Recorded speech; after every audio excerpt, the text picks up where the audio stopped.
खानदेशातल्या तळोदे तालुक्यात दारूबंदी होती. ही दारूबंदी बघायला त्यावेळेचे जे गिरदार दारूबंदी मंत्री होते ते सुद्धा आले होते. त्यावेळेचे मुख्यमंत्री होते ते सुद्धा आले होते. समाजाची संख्या वाढायला लागली. आपण पारतंत्र्यात होतो. आरतीला लाखो लोक मोरवडला रंगपूरला यायला लागले. हा सगळा समाज, ही सगळी संख्या, हे सगळं वातावरण बघून अनेकांच्या पोटामध्ये गोळा उभारला. ही चळवळ कशी निवडली जाईल, आरती समाजात कशा पद्धतीने आरोप केले जातील, ही आरती कशी बंद होईल यासाठी अनेकांनी प्रयत्न केले. का झालं तुम्हाला सांगू, हद्दपार का झाली याची कारण नीट ऐकून घ्या. मला तरुण मित्रांना मला सांगायचंय, हद्दपाराची कारण ब्रिटिशांची नीती होती तोडो आणि फोडो. ब्रिटिश लोकांना कोणत्याही परिस्थितीत हा समुदाय एकत्र येईल, हा समुदाय नशामुक्त होईल, हा समुदाय सुधरेल, हा समुदाय पुढे जाईल, हे ब्रिटिशांना मान्य नव्हतं. आणि तोडो फोडोची नीती आवडली. सुरुवात झाली ज्यावेळेला आपश्री संत गुलामबाबांचा देहवासन झाला. सगळा तळोदा तालुका आणि सगळा परिसर बंद होता. लोकांनी उत्स्फूर्त बंद केला. पण काही लोकांनी पेढे वाटले, काही लोकांनी आपल्या दुकानं सुरू ठेवल्या आणि म्हणून एकदम बबाद झाला. एकदम संतोष झाला. सगळीकडे गडबड होणार की काय अशी अवस्था होती. पोलिसांना वाटलं क्या होगा. एसपी पासून डीवायएसपी पासून सगळा पोलीस फोर्स आला. सगळ्यांना माहिती होतं रामनाथ बाबांना सांगितलं तरच हे थांबणार, नाही तर थांबणार नाही. पोलीस फोर्स रामनाथ बाबांकडे गेला. सांगितलं की या सगळ्या जनतेला आवरा, सगळ्या जनतेला शांत करा. रामनाथ बाबांनी मोठी मिटिंग घेतली आणि सगळ्यांना सांगितलं कोणावर बहिष्कार टाकायचा नाही, आपण गडबड करायची नाही, आपण शांतीचे पाईक आहोत, आपण शांतता ठेवतो, आपण अहिंसावादी आहोत, आपण नशा करत नाही आणि म्हणून शांती ठेवा. जेव्हा रामनाथ बाबांनी आवाहन केलं तेव्हा शांती झाली. पण तुम्हाला सांगतो सरकारच्या मनामध्ये असं वाटलं की आमच्यावर बंदूक आहे, आमचं सरकार आहे तरी लोक ऐकत नाही. पण फक्त रामनाथ बाबाच कसं ऐकतात म्हणून सरकार नाराज होतं. घटना घडत गेल्या. सरकारचं असं म्हणणं होतं की ह्या जो गुलाम बाबांच्या नावाने आरती चालते, हा ट्रस्ट तयार करा, या ट्रस्टला रजिस्टर करा. रामनाथ बाबा म्हणले आम्ही काही कोणाकडून पैसे गोळा करत नाही, आम्ही कशाचा हिशोब ठेवणार. अरे हा जनता जनार्दनाचा ट्रस्ट आहे, हे जनता जनार्दन सगळं करताय, आम्हाला ट्रस्टची गरज नाही, रजिस्ट्रेशनची गरज नाही. सरकार नाराज झालं. सोमवार झाला की समाज आरतीला यायचा. तिला येणार जे मोठे शेतकरी होते त्यांना वाटत होतं अरे हा आदिवासी सुधारलाय, हा आता आरतीला जातो, हा आंघोळ करतो, हा आता व्यवस्थित राहतो, आपल्या शेताचं काम कोण करेल म्हणून त्यांच्या पोटात गोळा उठत होता. दारूचे दुकानवाले यांच्या दारूच्या दुकानी बंद झाल्या, त्यांच्या पोटात गोळा उठला. आपण तो धंदा मोठो बंद होई किंवा आम्ही काय वे म्हणून ते सुद्धा नाराज. दारूवाले नाराज, शेतकरी नाराज. त्याच्यात अजून एक घटना घडली. रंजनपूरला एके दिवशी आरती होती, मोठी गर्दी होती. त्यावेळेला फॉरेस्ट अधिकारी घोड्यावर यायचा. एक कटारे नावाचा फॉरेस्टचा अधिकारी, नाव त्याचं कटारे. नटावतच्या गिरजाबाई होत्या. त्या घोड्यानं बघितलं नाही, त्या माणसानं बघितलं नाही आणि त्या आपल्या आईला, आपल्या गिरजाबाईला धक्का लागला घोड्याचा आणि ती पडली. त्याने मागे वळून सुद्धा बघितलं नाही आणि तेव्हा मागे वळून बघितलं नाही, लोकांना संताप आला, तर पळून गेला, पळून बनला आला. लोकांमध्ये असंतोष होता. त्या गिरजाबाईचा त्यांनी औषधोपचार केला, परंतु जखम एवढी मोठी होती की गिरजाबाई ह्या देवाकडे गेल्या, देवाज्ञा झाली, वारल्यात. त्या वारल्यामुळे लोकांचा संताप आला. त्या कटाऱ्याला बघत न्यूबनला आले, त्याला घेराव केला, त्याला मारहाण करायचा प्रयत्न केला. आपल्या लोकांवर केसेस भरला गेला. असंतोष होता. शेवटी कलेक्टर आले. मिल त्यावेळेला कलेक्टर होता महमदी म्हणून, तो आला. त्याने विनंती केली बाबांना, जाऊ दे आपण सगळं सामोपचाराने करू, सगळं शांततेने मिटवू. आपल्या लोकांनी कलेक्टरचं ऐकलं. आपण त्याच्यावर 302चा खटला दाखल केला नाही. पण त्यावेळेला या ठिकाणी जो प्रांत होता तो पारशी होता, डंबरी नावाचा प्रांत होता. हा जो फॉरेस्ट गार्ड होता कट्यारे, याने उलटी आपल्या लोकांवर केस केली. ती केस चालली व्यारा, नवापूर, नंदुरबार आणि शहादा. 4 कोर्टात केस चालत होती. 4 कोर्टात तारखा 4 कोर्टाच्या मिळत होत्या. त्यामध्ये आरोपी आपल्या 18 भगिनी होत्या. आपल्या 18 बहिणी, त्यांच्यावर आरोप होता आणि 6 पुरुष. नवापूरला 24 जानेवारी 1941 ला या केसचा निकाल लागणार होता. तेव्हा तो डंबरी त्या कोर्टात येणार होता. आपल्या दोघा लोकांनी, एक तर गणपतराव वळवी आणि दुसरे आपले दवे, या दोघांनी जसा तो मध्ये आला, डंबरी गाडी घेऊन मोठा दगड त्या जीपवर मारला. राग होता, संताप होता. किती दिवस केस चालली. दुर्दैवाने त्या डंबरीला काही लागलं नाही. सुदैवाने म्हणा, दुर्दैवाने म्हणा, पण आपल्या लोकांवर केस झाली. या दोघांना 3.5 वर्षाची सजा झाली. तो गुस्सा आपल्या लोकांमध्ये होता. शेवटी आरती बंद करायचं ठरलं. तारीख होती 10 जुलै 1941. परिसरामध्ये भांडणं सुरू झालीत. पिणारे न पिणारे, खाणारे न खाणारे यांच्यात भांडणं लावलीत. आणि जेव्हा अशी भांडणं व्हायची, आपली ओळख अशी होती, आपल्या प्रत्येकाच्या घरावर लाल झेंडा असायचा.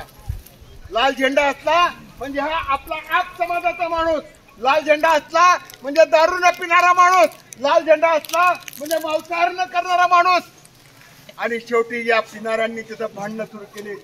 सरकारने ठरवलं, आपल्या तक्रारी सरकार घेत नव्हतं, त्यांच्या तक्रारी घेत होतं.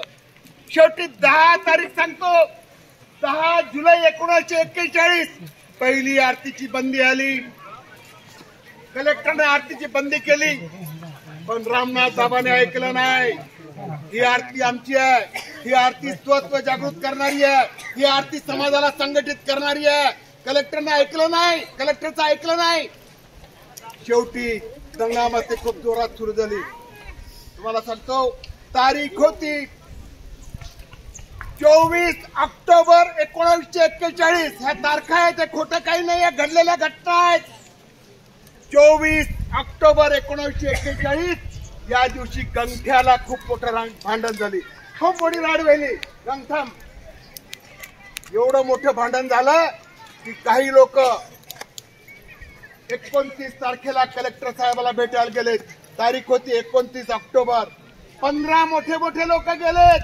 पारकर होते, राणाजी होते, मेहरसिंगजी दादा राजे होते, काठीचे राजे होते, एक शहाद्याचा आमदार काजी होता, एक धुळ्याचा आमदार भारतीय होता. असे मोठे मोठे लोक गेलेत आणि त्यांनी सांगितलं की आरती बंद करा. तुम्हाला सांगतो, कलेक्टरने लगेच 30 तारखेला 30 ऑक्टोबर 1941 ला आरतीवर बंदी आणली. मोरवडला स्पेशल पोलीस फोर्स ठेवला. जो आरतीला येईल त्याला लाकडाचे दंडे आणि जो आरती करेल त्याला बंदुकीची गोळी. एवढी दहशत त्या मोरवडमध्ये, रंजनपूरमध्ये सुरू केली. काही करून आरती बंद करायची. सगळीकडे संघर्ष सुरू होता. शेवटी सरकारने ठरवलं, यांना हद्दपार केल्याशिवाय चालणार नाही. आणि हद्दपारीची नोटीस निघाली 24 एप्रिल 1941 ला. 24 एप्रिल 1942 ला अशा प्रकारची नोटीस निघाली आणि 5 मे 1942 ला हद्दपार झाली. 2 वर्षाची हद्दपार होती. हद्दपार 1-2 नाही झाली. आपले 30 प्रमुख लोक होते. हद्दपारीसाठी 30 लोकांना हद्दपारीची शिक्षा झाली. सगळे निमाडमध्ये जायला निघाले. निमाडच्या हद्दपारीचे वर्णन मी आता सांगणार नाही, कारण वेळ खूप झालेला आहे. मी कधीतरी परत सांगेन. 288 दिवस 2 वर्षाची हद्दपारी झाली होती. फक्त 288 दिवस हद्दपारीची शिक्षा भोगली. 9 महिने आणि 17 दिवस. त्यावेळेला सगळं दूर क्रांती सुरू होती. चले जाव चळवळ सुरू होती. महात्मा गांधींची चले जाव चळवळ सगळीकडे होती. काँग्रेसच्या लोकांना वाटायचं रामनाथ बाबा खानदेशात आल्याशिवाय हा सामान्य माणूस, हा गरीब माणूस, हा आदिवासी माणूस चळवळीत रस्त्यावर येणार नाही. आणि म्हणून तत्कालीन जे नानासाहेब ठकार होते साततलेला गेलेत भेटायला. इनकी बाय साततलई जे जातावी तन खबर वेळी त्या साततलईमध्ये बाबांना भेटायला हे ठकार गेलेत. तरी सांगितलं बाबा तुम्ही जोपर्यंत खानदेशात येत नाहीत, जोपर्यंत तुम्ही रस्त्यावर येत नाहीत तोपर्यंत या देशाला स्वातंत्र्य मिळणार नाही. आणि या देशाला स्वातंत्र्य मिळालं हा सगळा टापू शेवटी तुम्हालाच बघायचा आहे. हा सगळा आदिवासी पट्टा तुम्हालाच बघायचा आहे. अशा पद्धतीचं त्या काँग्रेसच्या अध्यक्षाने सांगितलं. बाबाने निर्णय केला ठीक आहे मी येतो. हद्दपारीची शिक्षा असताना सुद्धा नीट ऐकून घ्या माझ्या तरुण मित्रांनो, हद्दपारीची शिक्षा असताना सुद्धा या देशाला स्वातंत्र्य मिळावं, हा देश ब्रिटिशांच्या पासून मुक्त व्हावा यासाठी हद्दपारी अर्धी सोडून बाबा आले. तो तिथला 9 महिन्याचा इतिहास इतका प्रेरणा देणारा इतका उत्तेजक आहे मी आता तो सांगणार नाही. पण बाबा आले 18 फेब्रुवारी 1943 या दिवशी नर्मदा नदी क्रॉस केली आणि खानदेशात आले. तारीख होती 18 फेब्रुवारी 1943. या 288 दिवसात बाबा 16 गावांमध्ये मुक्काम होता. शेकडो गावांमध्ये आरत्या सुरू झाल्या. प्रत्येक गावामध्ये आरतीचा प्रमुख नेमला. मग तो दलित असेल, तो आदिवासी असेल, तो बनिया असेल, तो पाटील असेल, तो शेतकरी असेल, प्रत्येक गावाचा कोणतरी प्रमुख असायचा आरतीचा. प्रत्येक गावामध्ये आरती सुरू झाली.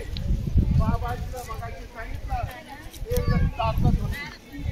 ज्या काही नर्मदा नदी एवढी वाहत होती त्या काही नर्मदा नदीमध्ये कोणी उतरू शकत नव्हतं.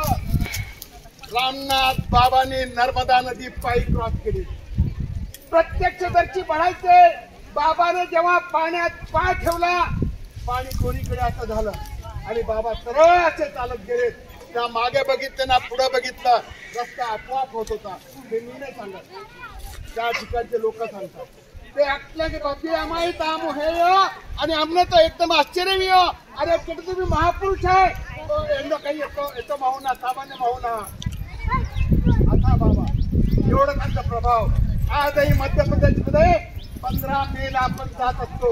4 दिवस 15 मेला विविध गावांमध्ये आपल्या आरत्या होत असतात.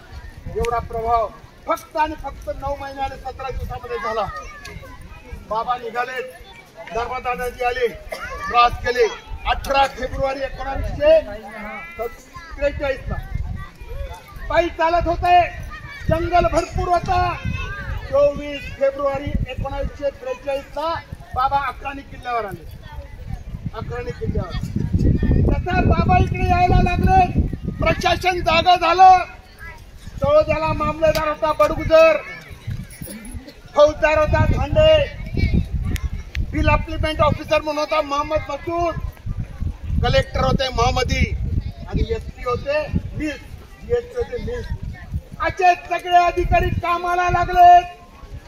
या बाबाला येऊ द्यायचं नाही, या बाबाला चळवळ करू द्यायची नाही. हा बाबा आला तर हा सगळा समाज जागृत होईल. हा बाबा आला तर सरकार चालवणं अवघड जाईल. आणि म्हणून त्यांनी फिल्डिंग लावली.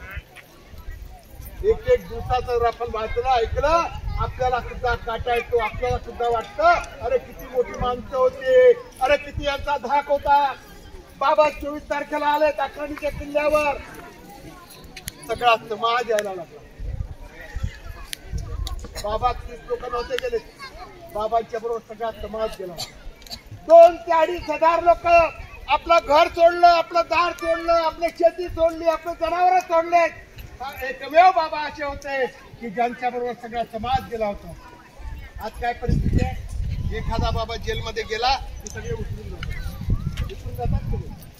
तसं नव्हतं. बाबांच्या बरोबर बाबा तुम्हाला जो होंगा हमारा होंगा असं म्हणून ते गेले. बाबा 24 तारखेला आले. 24 तारखेला त्यांनी सगळ्यांना सांगितलं, सगळ्या बरोबर समाज होता, मध्य प्रदेशचा समाज होता, आपला समाज होता. बाबाने मीटिंग मध्ये सांगितलं, आता कोणी माझ्या बरोबर राहू नका.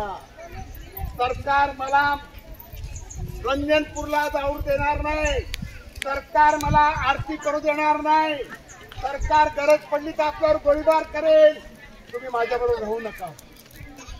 पण बाबांवर प्रेम करणार किती होते. बाबा तुम्ही एकटे कसे जाणार, जो तुम्हारा होगा हमारा होगा. आता म्हणून सगळा समाज बाबा बरोबर राहिला. 27 जानेवारी 27 फेब्रुवारी 24 फेब्रुवारीला बाबा आले होते अकराणी महाल किल्ल्याला. 27 फेब्रुवारीला दांडे नावाचा फौजदार क्या चल रहा है देखने को म्हणून आले, हातबारी पर्यंत आले. अरे तेव्हा किती जंगल होतं, दाट जंगल, पण प्रत्येक झाडावर आपला झेंडा. त्या फौजदाराला वाटलं अरे बाप कुछ खरा नाही दिसता. फौजदारांबरोबर पोलीस पाटील पण होते. तुम्हाला माहिती आहे पोलीस पाटील जरा आगाऊच असतात. फौजदारांसमोर मैं कितना भारी हूं हे दाखवायचा प्रयत्न करतात. चिनोल्याचे पोलीस पाटील होते, त्याने एका झाडावर लावलेला जो झेंडा होता तो झेंडा खाली काढला, काहीतरी पायाने उडवला, फाडायचा प्रयत्न केला. समाज कुठून जात होता, समाजानं त्या फौजदारच्या समोर त्या पोलीस पाटलाचा पाटा पडला, त्याचे हात काढून. समाजाची एवढी ताकद होती.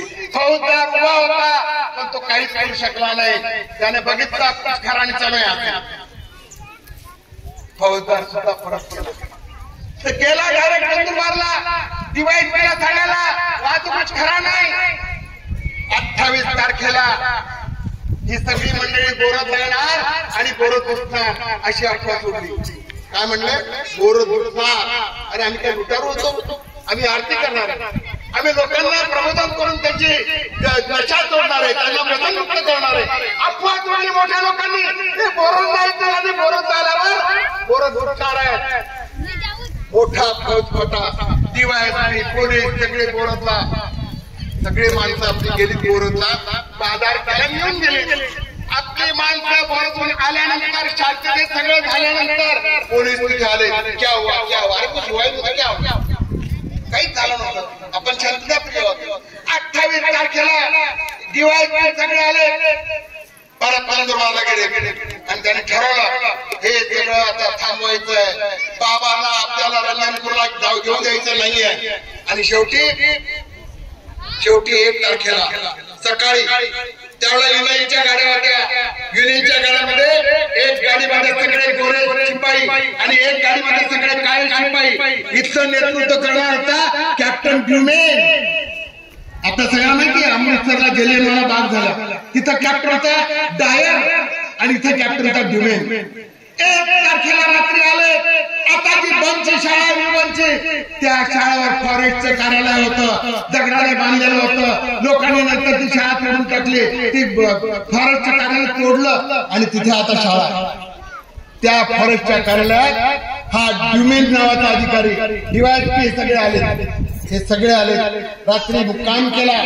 1 तारखेला रात्रीच्या वेळेला त्यांच्याबरोबर सगळे पोलीस त्याने सगळे लावले होते. बघतात बरं, खूप झाडं होती, खूप झाडं होती. 1 तारखेला रात्री सगळे गोरे आणि काळे शिपाई या नाल्याच्या वरच्या बाजूला सगळे राहिले. आपला समाज 26-27 तारखेला सगळे इथे पोहोचला. हा कोरतुडांबा होता, हा बोरी घाट होता आणि तिकडे कोरतुडांबा होता. बोरी घाट म्हणजे इथं बोराची झाडं होती आणि कोरतुडांबा म्हणजे तिकडे आंब्याची झाडं होती. बाबांचा मुक्काम इथेच होता. कोरतुडांब्यामध्ये सगळा समाज होता. छोट्या छोट्या अशा प्रकारे वर पालाच्या फुलांनी ज्याला आपण म्हणत असं त्यांनी थोडा मुक्कामासाठी व्यवस्था केलेली होती. तारीख होती 1 मार्च 1943 रात्री आली. बाबांनी सांगितलं तुम्ही जाल, पण पब्लिक जायला तयार नव्हती. 2 तारखेची सकाळ उगवली. आमच्या सगळ्यांसाठी काळी सकाळी काही लोक आज निघायचं म्हणून ठरलं होतं. 2 तारखेला निघून 4 तारखेला महाशिवरात्री आहे, तिथली आरती करायची. महाशिवरात्रीच्या आरतीचं सुद्धा महत्व आहे. आपली पहिली आरती 11 फेब्रुवारी 1937 झाली. पहिली सार्वजनिक आरती. आणि म्हणून दरवर्षी महाशिवरात्रीला आपली आरती होत असते 1 तारखेला सकाळी 1 मार्च 1943 ला. तुम्हाला सांगतो खूप अवघड आहे. जेव्हा अकराणी किल्ल्यातून येतो ना, कोण किती लोक आले मला माहिती नाही, पण मी आलो. इतका अवघड आहे.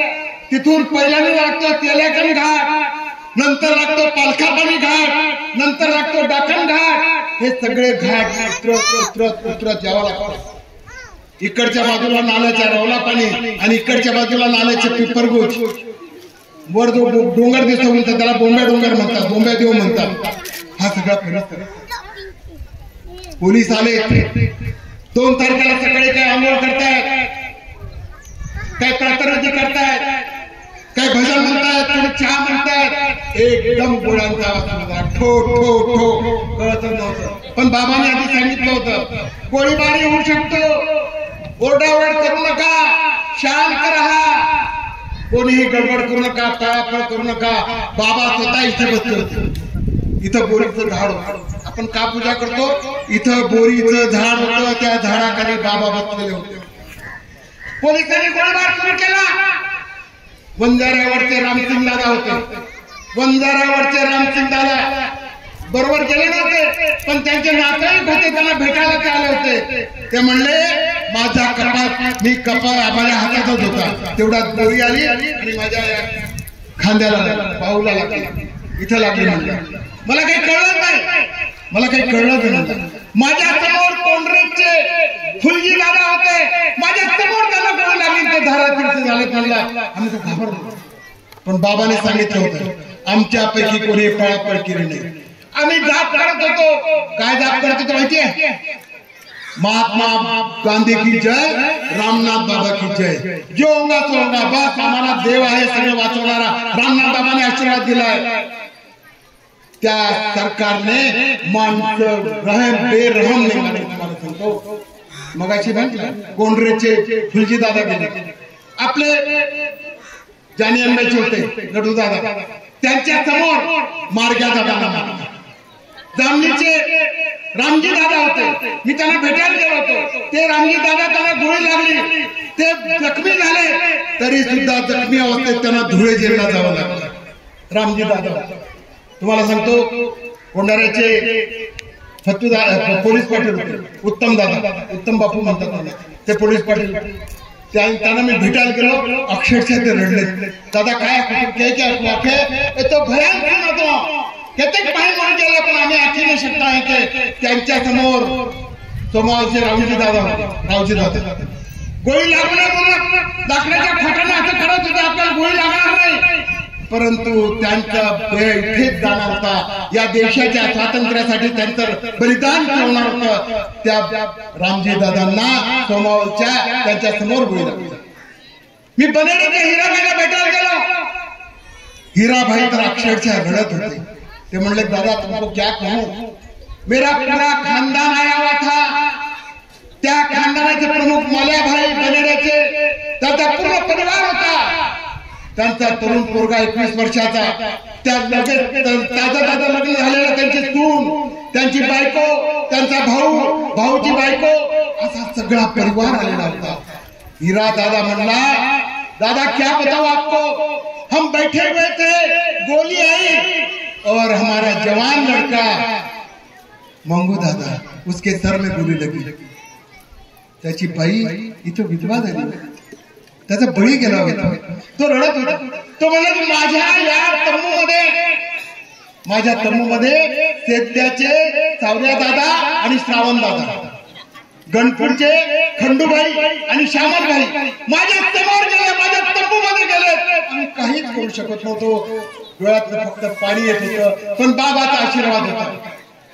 तुम्हाला सांगतो गुंजाळीचे आपल्या नतीबाई त्यांनी सांगितलं दादा तुला काय महामोर मा पाऊस होता, महामोर तर गोळी लागली गेली, पण काही नाही ती शक्य महामोर ती मर गेली. काय चित्र असेल, किती भयानक गोष्टी होत्या, काय गोळीबार होता.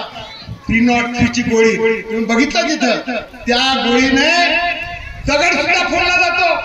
अरे माणूस आहे, माणूस तसाच फोडला जातो. इतकं भयान चित्र त्यावेळेला होतं. बेरहमपणे सगळं चाललं होतं. सकाळी 7 वाजता मामलेदार आणि एसपी हे लोक, मामलेदारांचे लोक तिथे होते. हातबारीला पायी आले. जेव्हा ते इथे आले तेव्हा 7 वाजले होते. त्यांना सुद्धा बंदुकीचा आवाज येत होता, गोळ्यांचा आवाज येत होता. मामलेदारांनी स्पष्ट लिहिलं, गोळीबाराचा आदेश कोणी दिला मला माहित नाही, पण आम्ही आलो. आम्ही डायरेक्ट तिकडे येत होतो. आम्हाला पोलिसांनी सांगितलं, धांडेने सांगितलं तिकडे जाऊ नका, ते लोक तिरकामशाने मारतायत. कुठे तिरकामशे होते, कोणाजवळ तिरकामटे होते? आणि ते तिरकामटे माणसाला मारायला लागते, जंगलात ना आले तिरकामटे लागतात आपल्याला. तुम्हाला सांगतो, 4 वाजता बिल अप्लिमेंट ऑफिसर मोहम्मद मसूद आला. त्याने विचारलं, क्या कर रहे तुम? कुछ नहीं, 15 लोग मरे, उनकी जो डेड बॉडी है उनको गाड़ी में डाल के भेज रहे हैं. समोर बाया होत्या, लहान लहान पोरं होते, 500च्या वर बाया आणि पोरं होते. तो मी आवाज डीएसपी शिवा देत होता, चलो बाबा याचे. यांनी पंचनामा केले. कशाचे पंचनामा केले? दंडाचे पंचनामा केले. आपले जे तीर मारले होते, म्हणजे तीर त्यांच्याजवळ होते, त्यांचे पंचनामा केले. पण बायांच्या पेट्या, आमच्या भजनाच्या पेट्या, आमचं भजनाचं साहित्य याचा पंचनामा नाही केला. त्याला दाखवायचं होतं, हा मॉब, हा समाज आक्रमक आहे, हा समाज स्वातंत्र्यासाठी लढणार आहे, आणि म्हणून आम्ही हा नाटक करतोय. हे नाटक सरकारला दाखवायचं होतं, चुकीचं नाटक होतं. तुम्हाला सांगतो, 300 लोकांना अटक केली. 300 एवढ्या सगळ्या लोकांना अटक करून दोराने बांधलं आणि चौद्याला घेऊन गेले. 2 केसेस भरल्या. माझे तरुण पोरं असतील, मी तुम्हाला सांगतो कलम कोणती लावली होती? 147, 148, 149, 332, 307 आणि 34.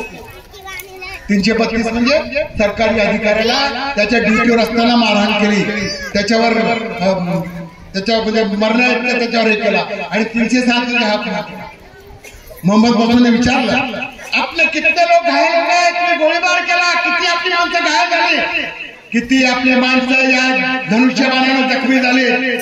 सांगता नाही आलं. त्याने सांगितलं, 2 अपने फॉरेस्ट गार्ड को बाण लगा है. काय हो नाही दाखवतात. गोळीबार का केला? गोळीबार केला ही चळवळ बंद करण्यासाठी. गोळीबार केला, आमचं सरकार आम्ही काही पण करू शकतो हे दाखवण्यासाठी गोळीबार केला. आणि अशा पद्धतीने हा गोळीबार त्यांनी केला. तुम्हाला सांगतो, ही भूमी स्वतंत्र मिळण्यासाठी, या देशाला स्वतंत्र करण्यासाठी अतिशय पुण्य भूमी आहे. इथं आपल्या लोकांचं रक्त गेलेलं आहे, आपल्या लोकांचं रक्त सांडलेलं आहे, आपल्या लोकांचं रक्त सांडलं, आणि म्हणून देशाला स्वातंत्र्य मिळालं. आणि म्हणून दरवर्षी आपण देशात एकमेव ठिकाण आहे, मला अभिमान आहे मला. आपण कुठे हंडी छापत नाही, कोणाला सांगत नाही या म्हणून. या देशामध्ये एकमेव असं ठिकाण आहे ज्या ठिकाणी आपला समाज दारातीर्थी पडला, ज्या ठिकाणी समाज या देशाला स्वातंत्र्य मिळण्यासाठी बलिदान केलं, तिथे येऊन त्यांना श्रद्धांजली देणारा हा एकमेव ठिकाण आहे. आणि म्हणून मला अभिमान आहे. खर तर या कार्यक्रमाला सगळ्यांनी आलं पाहिजे. पण जे येतील त्यांचं स्वागत जे येणार नाही त्यांचं आपण काही म्हणणार नाही. पण अशी पुण्यभूमी आणि असा इतिहास, खर तर खूप मोठा इतिहास आहे. नंतर बऱ्याच भानगडी झाल्या, पण वेळ खूप झालेला.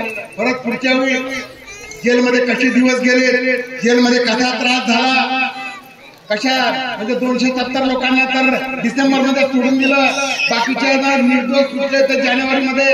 असा सगळा इतिहास आहे, तो सगळा परत कधी सांगेल. मी तुम्हाला एवढंच सांगतो, न चुकता दरवर्षी या भूमीला नमन करण्यासाठी, न चुकता दरवर्षी इथे आपल्या ज्या वीरांचं बलिदान झालंय त्यांना आपण याच्यासाठी, त्यांना श्रद्धांजली देण्यासाठी आपण या. हा इतिहास, हा इतिहास आम्हाला सगळ्यांना प्रेरणा देणारा इतिहास आहे. आणि तुम्ही यायचं, याच्यासाठी आपण दरवर्षी येत असतो. आपण सगळे जणांना शांततेने ऐकून घेतलं त्याबद्दल मी परत तुमचे आभार मानतो आणि सगळ्यांना आपकी जय म्हणतो. आपकी जय.